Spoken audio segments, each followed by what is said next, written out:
Aujourd'hui, je vous emmène dans un épisode un peu spécial parce qu'on va parler d'entrepreneuriat, mais vous allez voir, c'est lié à la culture française, aux clichés, à la langue et à la culture française. Bienvenue dans French Side Stories, le podcast. Je suis Alexia, j'enseigne le français sur les réseaux sociaux à travers les épisodes de ce podcast et les vidéos sur Instagram et YouTube sur la chaîne La French Tribe.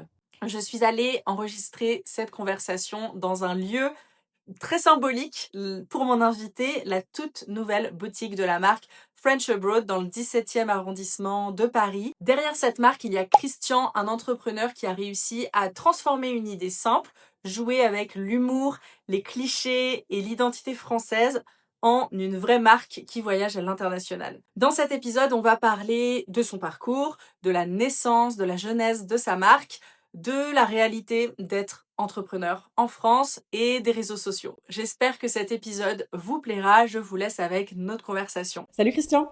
Salut Alexia. Merci beaucoup d'avoir accepté mon invitation. Merci à toi. Je suis ravie de faire ce podcast avec toi. En plus, on va expliquer, mais on est dans ta première boutique permanente en plein cœur de Paris. Donc je mettrai tous les détails pour que vous rendiez visite à Christian pour voir la boutique. Est-ce que tu peux, pour commencer, te présenter d'où tu viens, ce que tu fais, et voilà, comme tu le souhaites. Ok, très bien, très bien. Écoute, moi c'est Christian, je suis le fondateur de la marque French Abroad. J'habite en région parisienne et en fait il y a quelques années j'ai fait un séjour linguistique au Canada. J'ai adoré, c'était vraiment une expérience incroyable parce que j'ai rencontré du monde, des gens de partout. Et c'est ça qui m'a donné envie de créer la marque en fait French Abroad. Et du coup depuis maintenant 4 ans, bientôt 4 ans, ouais, c'est ça, je développe cette marque et ça se développe de plus en plus et je viens d'ouvrir ma première boutique permanente. Donc c'est top. En plein cœur de Paris, ok. C'est ça, tout à fait. Donc c'était au Canada il y a 4 ans, et C'est ça. t'as mis Un combien de peu plus temps? longtemps même, c'était parce que j'ai mis du temps avant de lancer la marque. Ok, C'était en 2018 précisément. ok. Et donc j'ai commencé à développer la marque là-bas. Après, quand je suis rentré en France, j'ai travaillé, j'ai mis un peu d'argent de côté Ouais, ouais. et j'ai réfléchi encore plus au concept. Et du coup, j'ai pu le peaufiner et c'est comme ça qu'ensuite, je me suis lancé. Et donc voilà, je me suis lancé en 2022 précisément. Ok. Voilà. Et t'as commencé tout seul? Tout à fait, ouais, tout seul. Là aujourd'hui, vous êtes donc on a rencontré ton alternante en arrivant. C'est ça, Vous êtes donc 2 personnes en tout? exactement, on est deux, ouais, Ok, tout à donc tu fait. gères tout. Tu gères le marketing, la Tout. production, la Ouais. logistique, enfin tous les aspects. Exactement, tout, ouais. Ouais, Ok, ouais. J'ai des collaborateurs pour la production. Je travaille avec des usines au Portugal, en France également. ok, Euh, et depuis peu, je gère aussi une partie de la production. En fait, j'imprime moi-même les t-shirts. ok. Et donc voilà, ouais, mais je gère tout, effectivement. Et tu produis au Portugal, c'est ça, et en C'est France? ça, Portugal et France, ouais, tout à fait. Ok. Mhm. Et tu vends en ligne, tu vends donc maintenant dans la boutique. Tu peux nous expliquer un peu le process? Enfin, tu as créé la marque, tu as créé le Mhm. nom, l'idée, tu as été inspiré au Canada. Et Exactement. déjà, alors, tu peux expliquer le concept un petit peu, Oui, bien sûr, les effectivement, phrases? je vais pas expliquer. C'est pas juste des vêtements ou accessoires C'est ça, c'est ça. lambda. Alors en fait le concept c'est tout simple. Durant mon séjour linguistique, j'ai rencontré des nationalités du monde entier. Ils avaient tous une perception de la France qui était différente et Hmm. assez drôle, que je trouvais assez drôle justement. Et je me suis dit que ça serait cool d'imaginer une marque de vêtements pour tous les Français qui partent à l'étranger et qui ont ce même ressenti que moi j'avais en fait, parce que je me suis senti encore plus francophile quand je vivais à l'étranger. En France, j'avais ma routine. En plus, Paris, je connaissais pas vraiment. Je venais à Paris pour travailler, pour les études et je rentrais chez moi. Et sans plus, en fait, je rentrais dans ma petite banlieue en région parisienne. Et quand je vivais justement à Toronto, au Canada, je rencontrais des personnes qui me disaient, mais Paris, c'est magnifique. Est-ce que tu as visité Tu ça? t'es Est-ce que tu as rendu vu compte ça? que ça faisait Mais rêver. exactement, en fait. Ça, je me suis rendu compte à quel point ça faisait rêver le monde entier. Et je me suis dit, ben c'est con, j'ai la ville la plus visitée au monde à côté de chez moi et Hmm. je la connais même pas vraiment bien.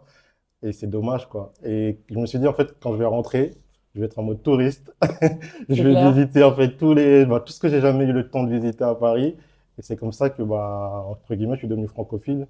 tu vois. Parce qu'on Et râle beaucoup en France, tous, mais quand moi j'habite aussi à l'étranger, ouais, et dès qu'il y a un peu je sais pas, une nourriture française, un plat français, bah au Canada en plus c'est très tout à différent. fait. Ouais. On est ah là, on est content, Exactement, on ouais, se c'est ça. retrouve, ah t'es français, C'est carrément ça. Et s'il y a quelqu'un qui critique la France, là, pareil, tu c'est ça. l'attaques, alors C'est que, alors qu'en enfant, France tu te plains tout le temps, tu vois.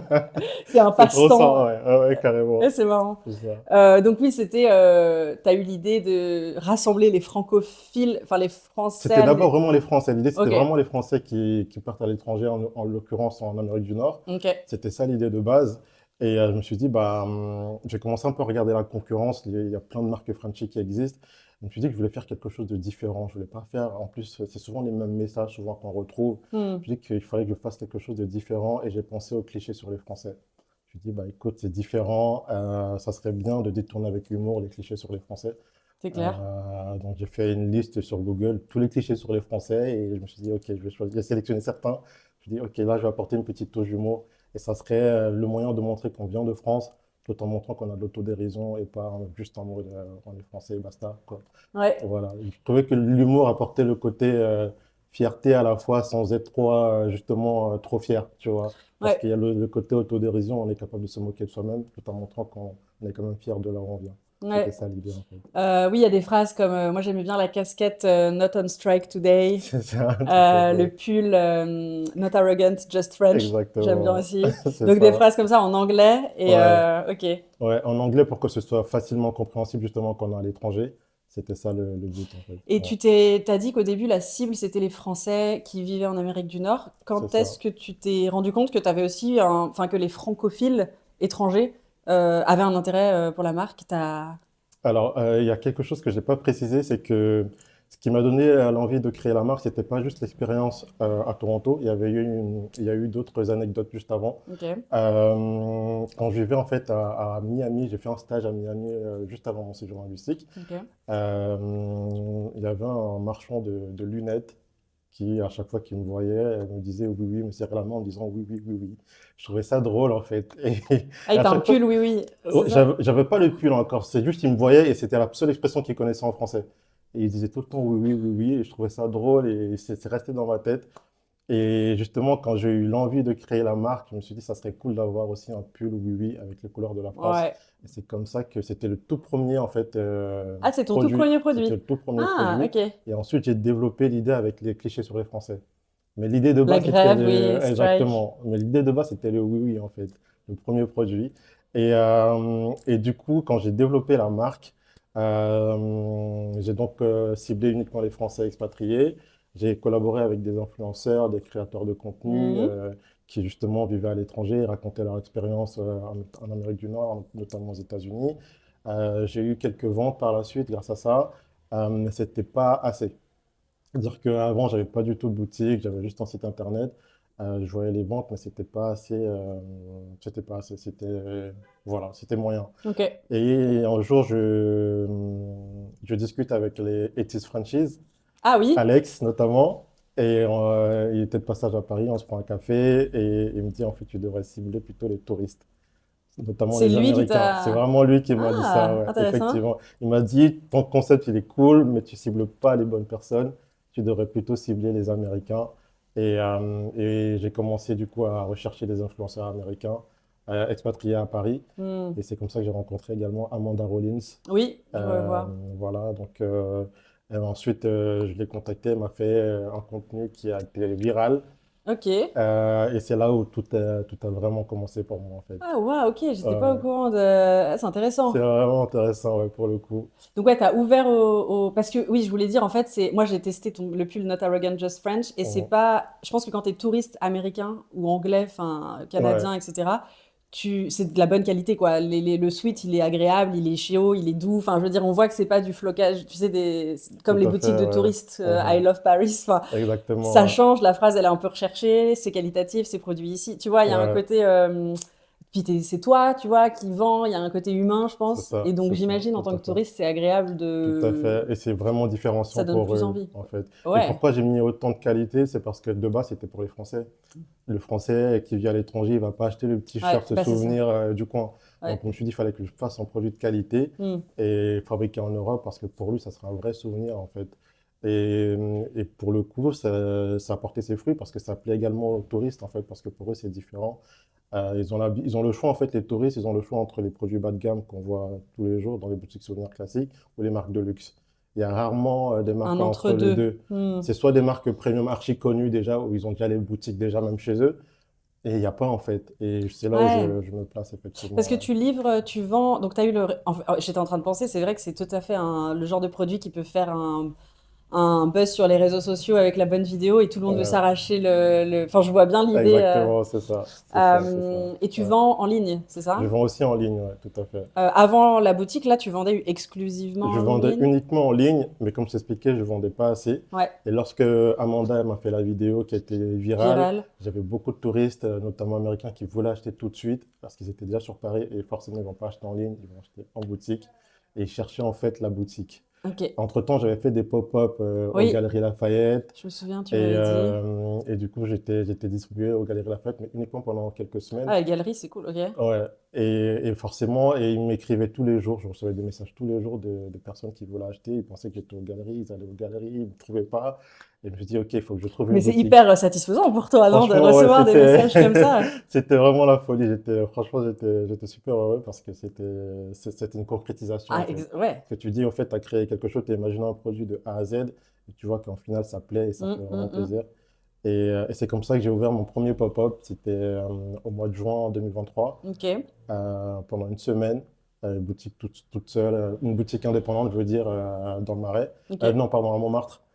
Et c'était un succès, Ça dure combien de franchement. temps quand tu fais ça? Parce que En fait, quand j'ai fait les boutiques éphémères, la toute première, je cherchais des boutiques disponibles, tout simplement. Parce que la vidéo, elle était tellement virale soudainement que je n'étais pas préparé à ça, en fait. Elle a fait la vidéo, je crois, en mai, et j'avais des demandes tous les jours. Et ce que je faisais entre-temps, c'est que je livrais les clients directement dans leurs hôtels. Parce que j'avais pas de boutique, ils voulaient pas acheter sur le site. Et du coup, je leur disais, bah, dites-moi où je peux vous retrouver, je vous livre tout de suite dans votre hôtel, ou parfois je livrais même dans la rue. Ils essayaient dans la rue parce que j'avais rien d'autre. incroyable. Et parce qu'en fait, j'avais pas eu le temps de chercher avant une boutique, c'était très soudain. Et j'avais juste une opportunité en juin où c'était une semaine. Ok. Et là, j'ai fait une semaine, et là, pareil, j'ai fait une Ils sont semaine. venus, les gens Ouais, sont venus. les gens sont venus, c'était un succès total.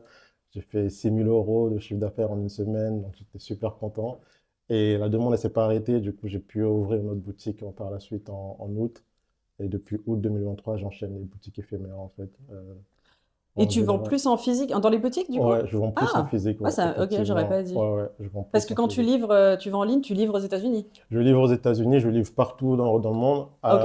L'inconvénient avec ça, c'est que il y a les frais de port qui sont super élevés. Ouais. Et donc, forcément, pour moi, c'est pas rentable. C'est pas ta cible forcément, Ouais. quelqu'un qui habite aux États-Unis, qui Si, vient. carrément, franchement, si, si, si, si, si. Ok. Je vais t'expliquer tout ça parce qu'au début, étant donné que la demande était surtout physique, Uhum. j'ai pas trop calculé en fait le site internet. J'avais la demande Puis tu physique faisais tout, enfin c'est et compliqué. voilà, c'est Ouais. ça en fait.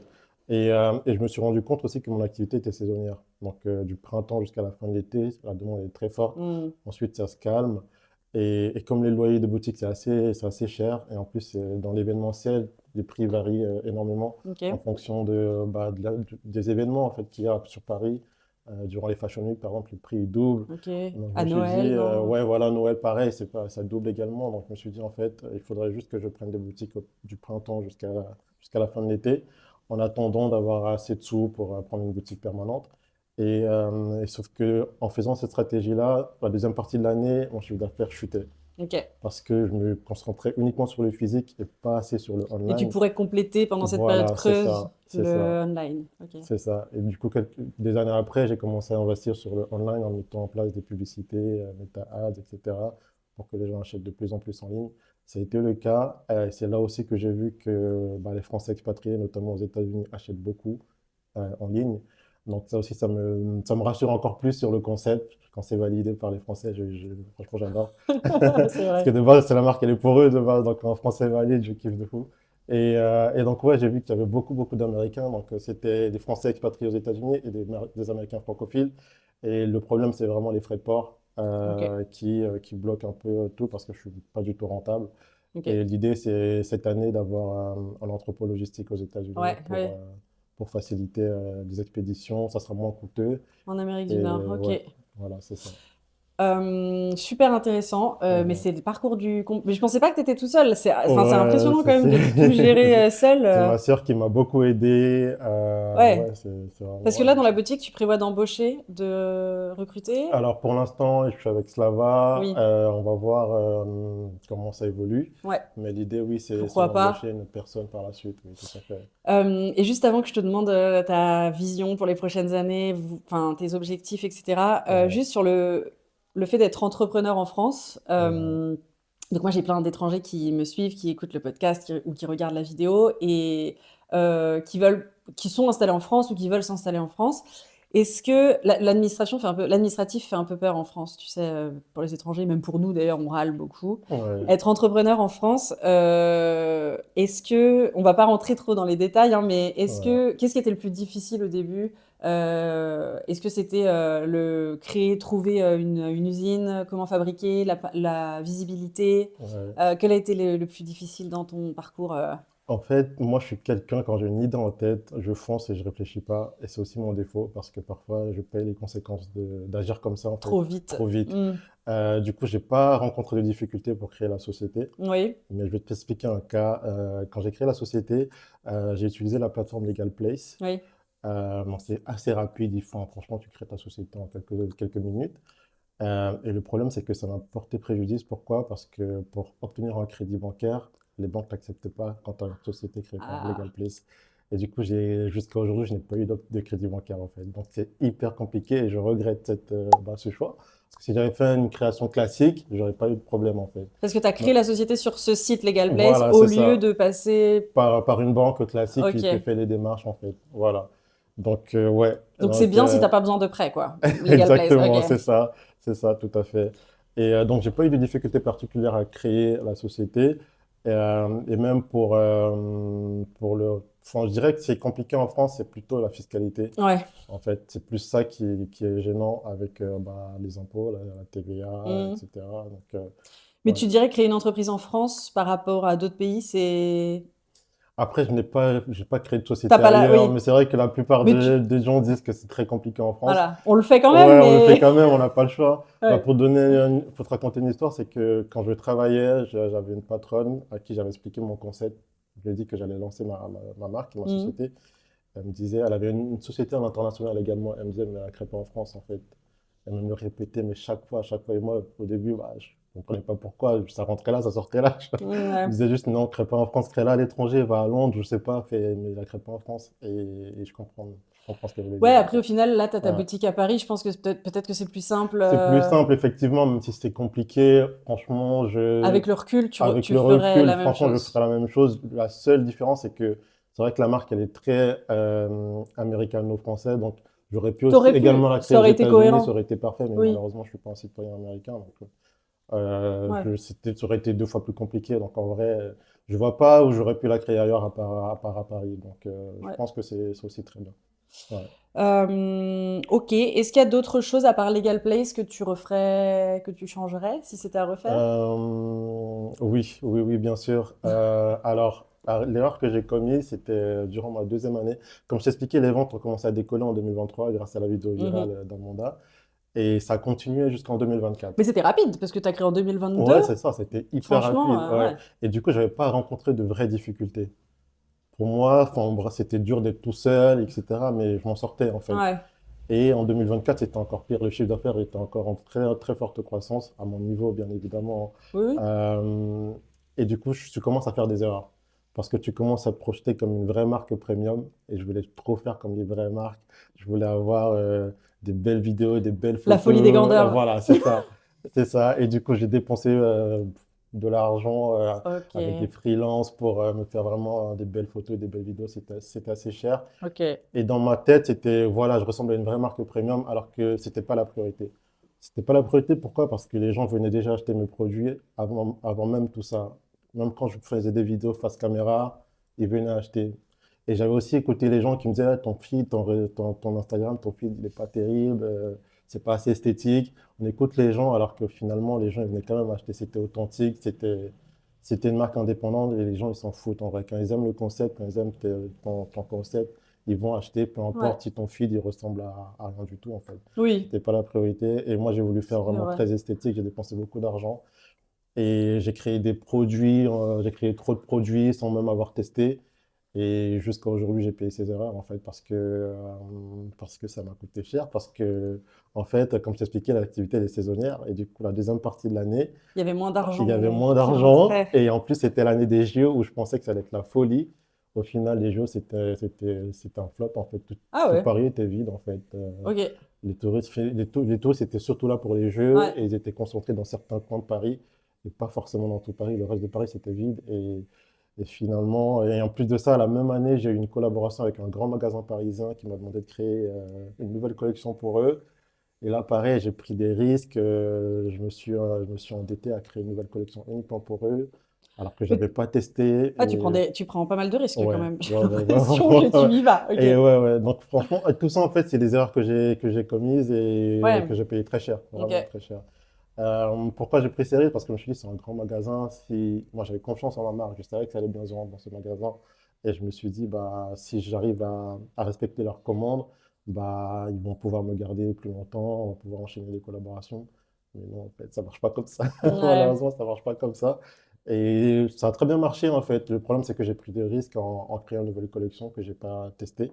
Et du coup, il y a des produits qui se sont très bien vendus et d'autres moins. Ok. Et donc voilà, c'est un peu les risques. Et Ouais, pour la production au Portugal ou en France, c'était... Parce que j'entends toujours que c'est difficile, surtout au début, quand tu commences, tu as des petites quantités, tu veux pas trop ouais, de stock et tout, t'as pas exactement. d'espace. Ouais, C'est ouais, compliqué de trouver une bonne usine, une bonne... ouais, ouais, ouais. Alors moi, j'ai eu de la t'as- chance, j'ai trouvé une bonne usine assez rapidement Ok, au Portugal. C'était pas grâce à moi, c'était une de mes alternantes, un comme quoi, contexte. Ok, voilà, comme quoi il faut bien s'entourer, c'est assez important. Elle avait une expérience dans la mode, elle avait fait la Fashion Week de Berlin, elle était créatrice en fait. Elle a réussi à me trouver un atelier au Portugal qui est très bien jusqu'à aujourd'hui, je travaille encore avec lui. ok. Le Ah, seul c'est top. bémol, c'est les quantités qui sont assez élevées. Ouais. Et donc, et là, pareil, il faut vraiment faire attention quand tu lances ce type de production-là, parce que tu dois être sûr que c'était uniquement tes best-sellers que tu pourras produire, parce que tu sais que tu vas les vendre. Si tu prends le risque de tester des nouveaux produits avec les minimums de quantité aussi élevés, tu prends le risque que ça ne se vende pas, c'est de l'argent qui va dormir, Hmm. et c'est... Ouais, Et là, voilà. l'objectif, c'est d'ouvrir d'autres boutiques à Paris, dans d'autres villes, dans d'autres pays. Quel est Alors, ton l'objectif objectif? principal, ça serait,